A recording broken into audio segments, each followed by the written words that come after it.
De Jesus, amém e amém. Abra sua Bíblia no livro dos Atos, capítulo de número 8.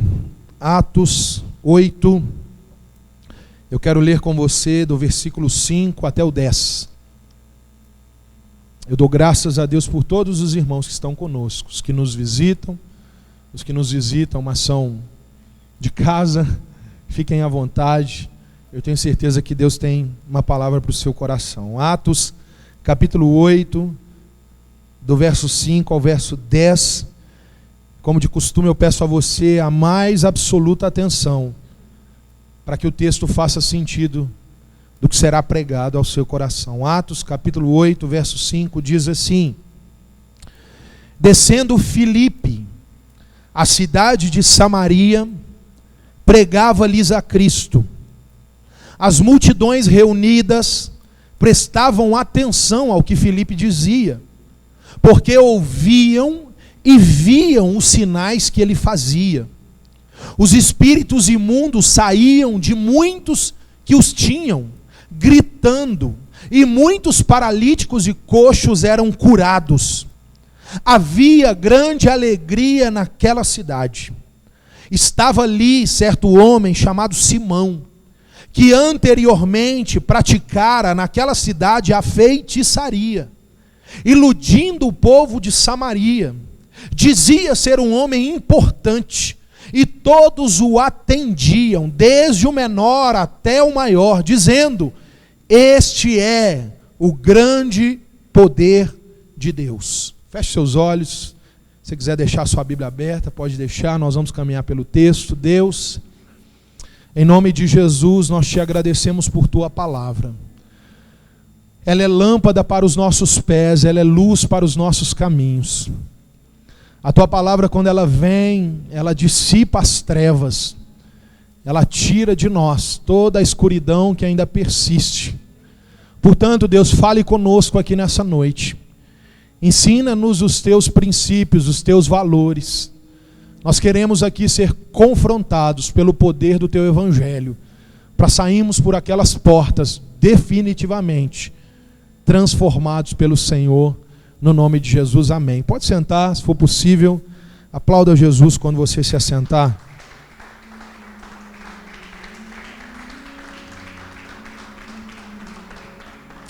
Por favor, a sua mais absoluta atenção, em nome de Jesus.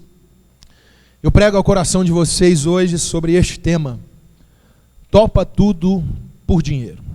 Topa tudo por dinheiro. Para você que é antigo igual eu, já ouviu essa expressão de um programa antigo dos domingos. Mas não é disso que eu quero falar. Eu quero apresentar um texto para você, onde é exatamente isso que acontece. Um homem que aparece nas Escrituras, e ele topa tudo por dinheiro. Nós temos vivido um tempo, como eu disse e avisei na semana passada, em que hoje, nesse domingo, eu estaria falando nos 2 sermões sobre a nossa espiritualidade durante a pandemia. Nós temos vivido dias difíceis, onde a nossa espiritualidade tem sido levada ao limite. Fato é, meus irmãos, que durante esses dias difíceis, a nossa fidelidade tem sido colocada à prova. A fidelidade de muitos se mostra com data de validade vencida. Pessoas que outroram enfileiravam as nossas igrejas com as suas mãos levantadas, gritando que amavam ao Senhor, em meio a essa pandemia foram levadas ao chão e não mais celebram ao Deus eterno. Pessoas que foram abatidas porque a sua fé não é genuína. A sua crença em Jesus não era verdadeira. Momentos como esse que nós estamos vivendo, momentos difíceis, revela de fato como anda a nossa espiritualidade. Esse texto fala exatamente disso. O cenário aqui, embora para os que não conhecem o texto não pareça, era também um cenário de dificuldade. O momento aqui da igreja era um cenário de crise. Era um cenário de perseguição. Servir ao Senhor na altura do capítulo 8 significava colocar a cabeça em risco. colocar a cabeça a prêmio. Eu não sei se você sabe, mas até aqui, na altura do texto sagrado, a igreja, no capítulo 7 até então, não tinha tido nenhuma baixa. Embora os servos do Senhor haviam sido entregues na prisão, haviam sido açoitados, mas ninguém havia morrido ainda por causa do evangelho. Mas Atos capítulo 7, a igreja tem a sua primeira baixa, quando o jovem Estevão vai ser apedrejado no capítulo 7.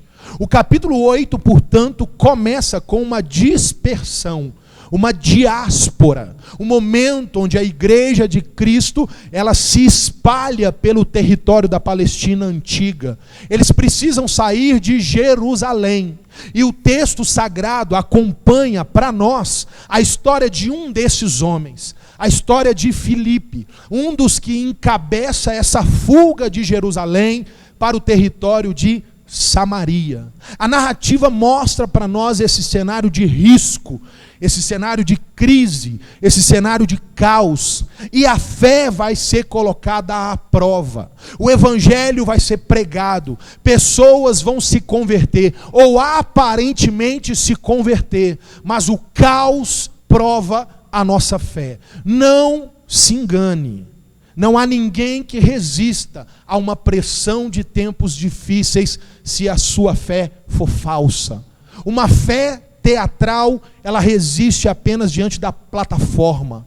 Uma fé que engana multidões, ela não resiste ao secreto. E esse texto vai mostrar isso para nós. Um coração obscuro manifestando maldade. Meus queridos, a igreja, embora em tempos difíceis, ela permanecia inabalável.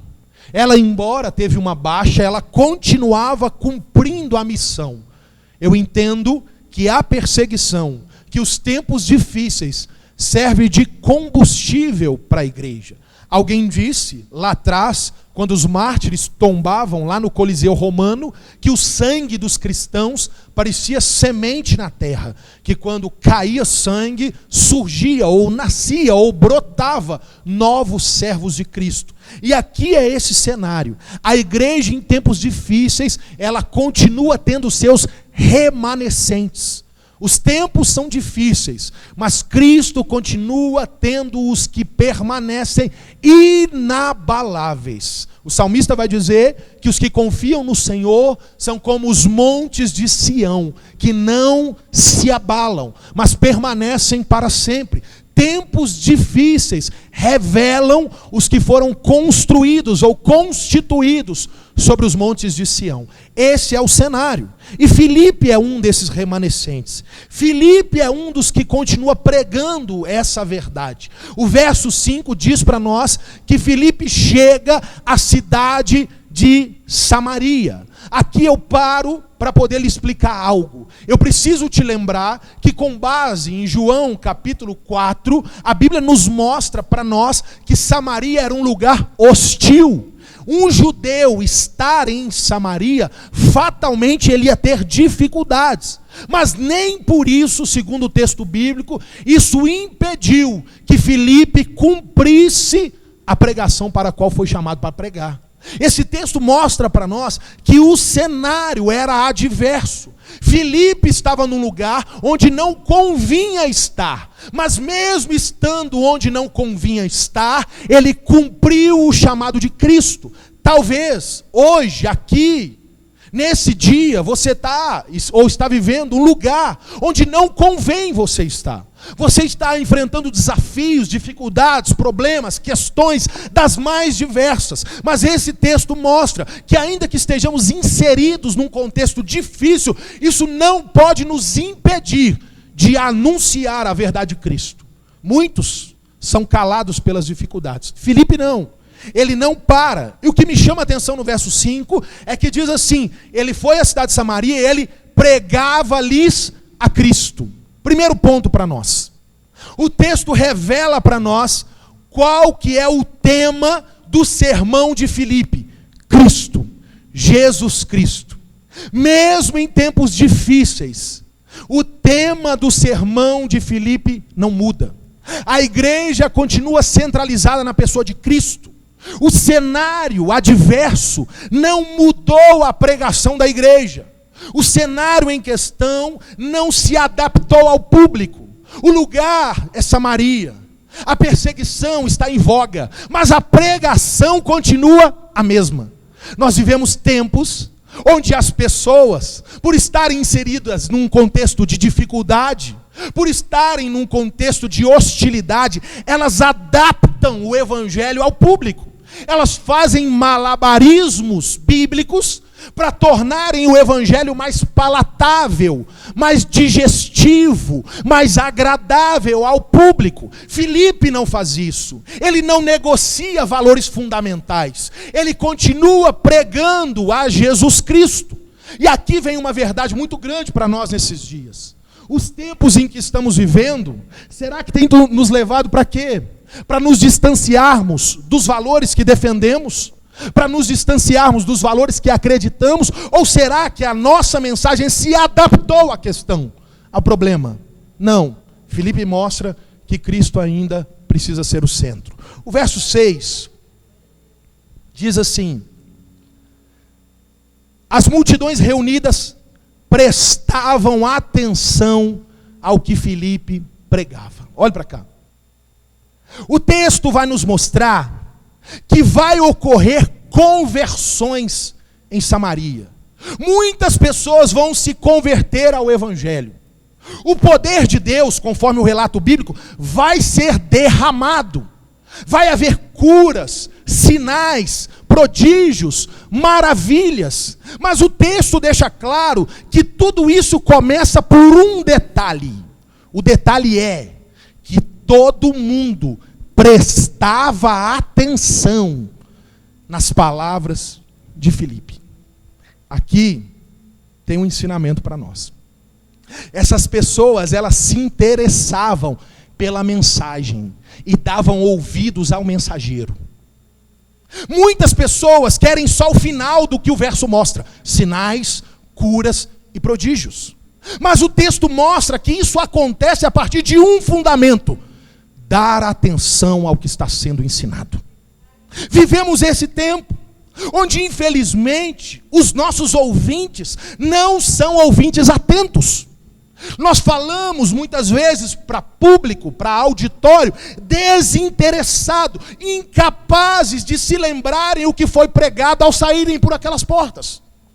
Pessoas que, ao encerrar um culto com uma pregação de 30 minutos, se forem perguntadas qual texto foi lido, não se lembram mais, porque não são como as pessoas de Samaria, não prestam atenção no que está sendo pregado. E mais, elas são assim porque não há um preparo para o culto. Elas não oram para vir ao culto. Elas não descansam a mente. Elas não se desprendem do celular. Elas não aquietam o coração. Elas dizem desejar ardentemente mudança. Mas eu lhe digo, meus irmãos, a mudança só aconteceu nos samaritanos porque eles prestaram atenção. Eu quero entender o que está falando, para saber se de fato Deus está falando ou não. O meu convite para você aqui nessa noite é entender que uma conversão genuína, ela passa para quando alguém tem na sua mente o raciocínio e a compreensão do evangelho. Eu duvido muito de alguém em sã consciência que não compreendeu o evangelho seja capaz de servir a Jesus na totalidade. Pessoas que não abraçam a palavra, que não se debruçam na palavra, que não se interessam pela palavra, não conhecem toda a plenitude do evangelho de Cristo. Não adianta querer o final, o início é prestar atenção. Aí vem o verso 6, 7 e 8. O texto diz para nós que no verso 6, 7 e 8, que as pessoas começaram a ver os sinais. O verso 7 diz que os espíritos saíam gritando, os paralíticos eram curados, coxos eram curados. Esse texto mostra para nós que o evangelho que Filipe pregava não consistia apenas em palavras, mas era um evangelho que consistia também em obras. Aqui tem uma primeira aplicação para nós, óbvia como igreja. O primeiro ponto para nós é um chamado à igreja, IPR industrial. E para mim, como pastor dessas ovelhas, desejarmos ardentemente pela manifestação do poder de Deus. Eu preguei aqui no final do ano passado uma mensagem falando sobre fome de Deus. E eu bati muito nessa tecla, pelo desejo e o anseio que precisa acontecer, como forma coletiva. A igreja desejando Deus ardentemente, para que as coisas aconteçam. É o que o texto mostra. Os sinais acontecem à igreja coletiva. Mas a minha aplicação aqui, num segundo momento, é chamar a atenção para uma aplicação individual. Para você como igreja, como indivíduo. O texto mostra aqui para nós que Filipe não apenas falava do evangelho, mas a vida dele produzia sinais de que a mensagem que ele pregava era verdadeira. Onde que eu chego? Eu duvido muito de alguém que só fala, mas não faz. Eu duvido muito de quando existe um divórcio entre o que a gente fala e entre o que a gente faz. Quando há uma distância do que pregamos e do que fazemos, isso não é o evangelho. Porque o evangelho produz mudança, obras, atitudes, sinais. As pessoas precisam olhar para nós e dizer: de fato aconteceu algo. Ele está diferente, ela está mudada. O trato, a forma de falar, a forma de vestir, a forma de se comportar. Ali há uma diferença, mudanças visíveis. Não é só palavras, é também atitudes. Filipe mostra isso. Atenção. Será que falamos e não manifestamos? Ou será que, como Filipe, o evangelho que em nós opera no falar, também opera no agir? Meus queridos, o verso 8 me chama a atenção porque o texto diz: havia grande alegria naquela cidade. O Filipe pregava o evangelho, e ele tinha tanto Jesus nas suas atitudes, que ele foi capaz de, pelo poder do Espírito, promover alegria na vida das pessoas. Esse é um chamado em que nós precisamos pensar se somos agentes da alegria de Deus no meio das pessoas. Filipe é esse cara que, quando começa a manifestar do evangelho da graça, as pessoas se alegram. Quem somos na mão de Jesus? Pessoas que produzem alegria, ou estar conosco é pesado? Deixa eu falar claramente: você é chato, de galocha, ninguém quer se aproximar, os nossos assuntos não acrescentam, as nossas brincadeiras são sem graças, fora de hora, o nosso trato, a nossa educação, a nossa forma de lidar com as pessoas causa alegria ou tristeza? O que Jesus tem feito em você? Tornado você uma pessoa mais agradável ou alguém que causa gastrite nos outros? Ih, chegou.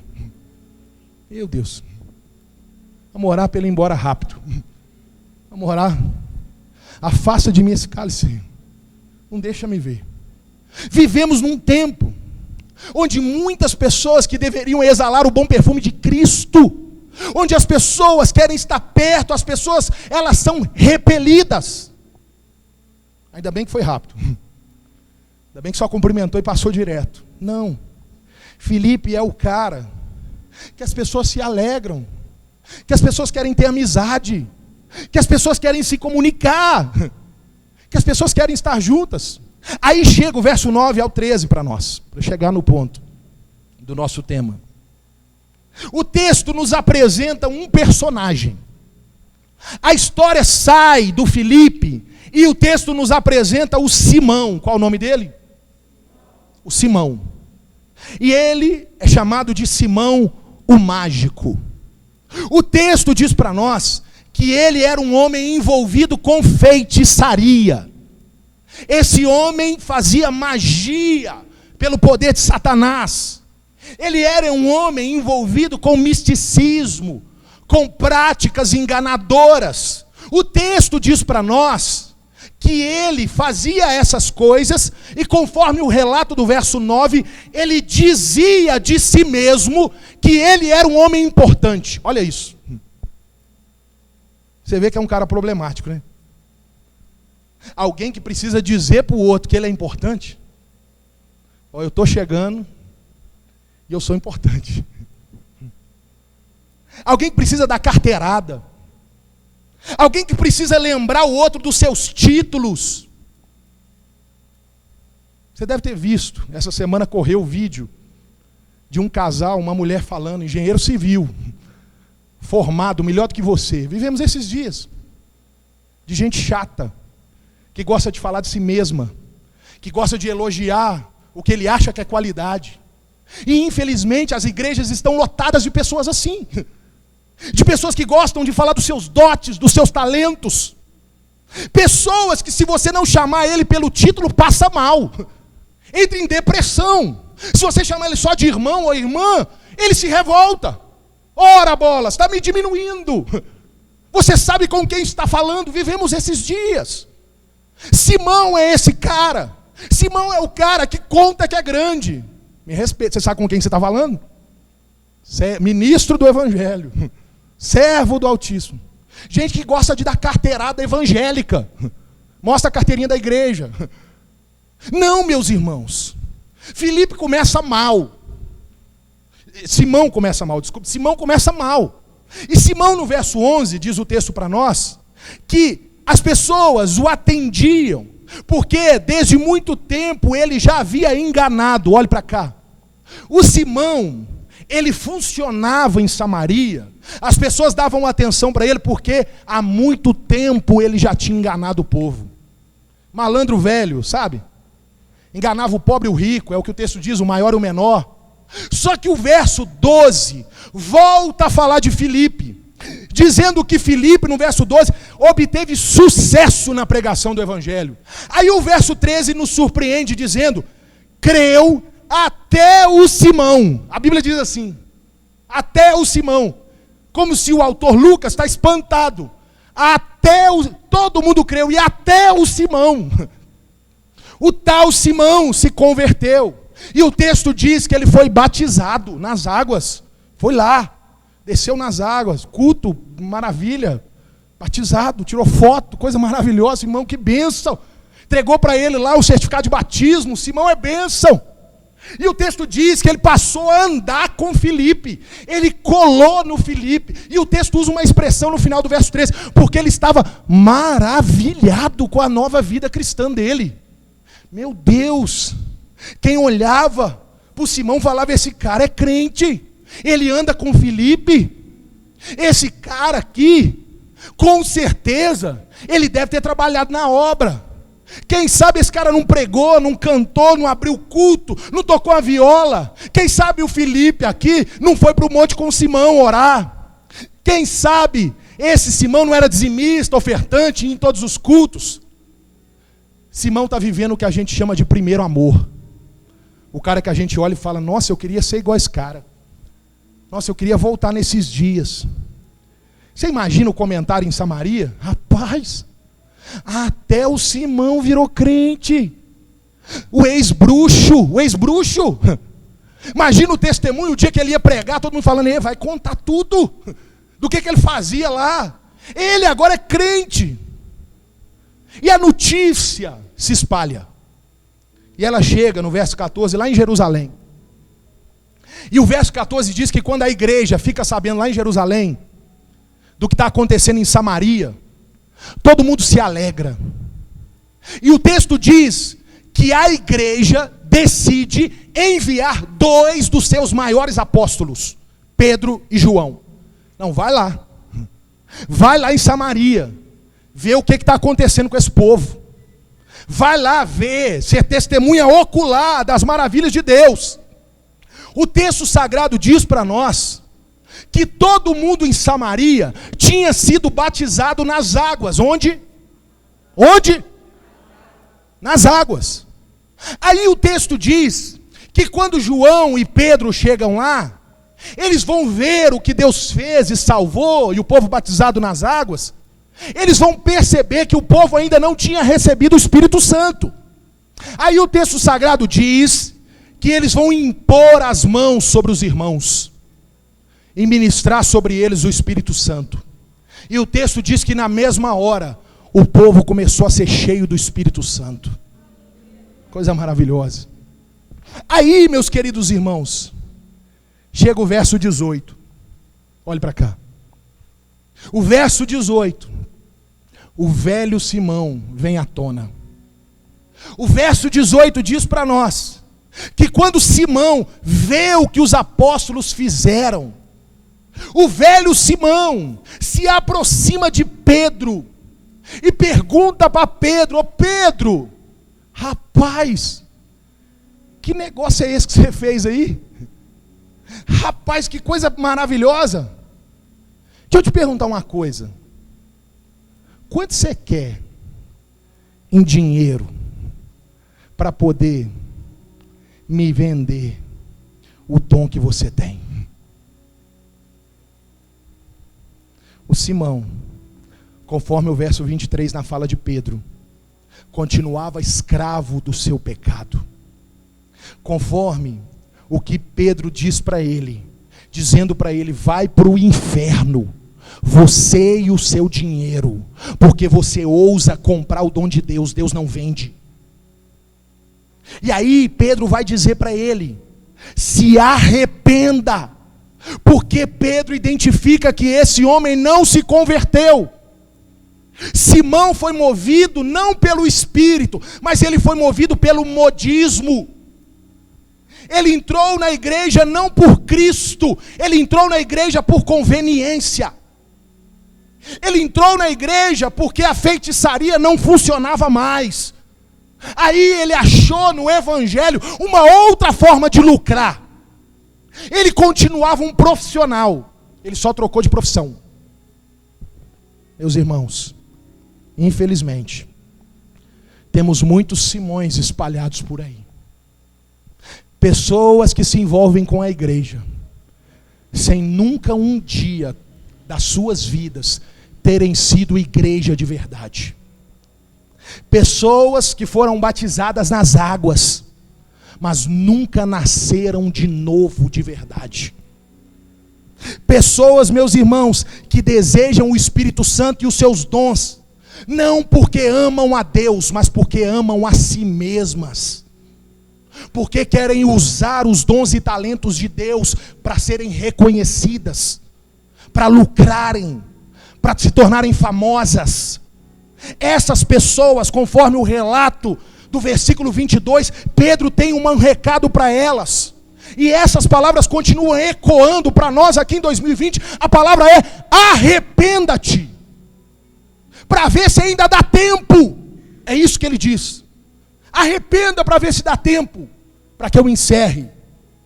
A Bíblia não conta se o Simão arrependeu, mas a tradição cristã diz que esse homem se tornou no primeiro século um dos maiores opositores da igreja.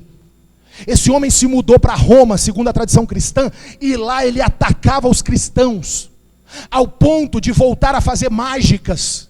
E a última que ele fez foi pedir aos seus homens que o enterrasse vivo, que no terceiro dia ele ressurgiria, mas não ressurgiu, ficou morto. Ele foi vencido pelo evangelho, porque ninguém triunfa contra a igreja. Mas a verdade para nós é, como eu disse no início, os tempos são difíceis, e uma fé falsa não resistirá. O apóstolo Paulo, escrevendo a sua carta aos Coríntios, diz que assim como o fogo refina o ouro, se as nossas obras forem de palha, elas não vão resistir no momento em que a temperatura aumentar. E eu tenho a notícia para te dar. Eu tenho por convicção bíblica de que a temperatura vai aumentar muito ainda. É só o princípio das dores. Ainda não é o fim. A Bíblia nos mostra isso. Então se prepare, porque eu não sei como você tem andado na sua vida. Eu não sei que tipo de perfume você exala. Se como Filipe você atrai, ou se como Simão você é uma farsa. Não cabe a mim julgar isso. Mas uma coisa eu sei, essa é a noite da celebração da ceia, em que a palavra-chave da ceia é: examine-se, pois, o homem a si mesmo. Essa é a noite de você avaliar aqui se você é Filipe ou se você é Simão. Essa é a noite de você perceber se a sua fé é falsa ou se a sua fé é verdadeira. Se coloque de pé no seu lugar, em nome de Jesus.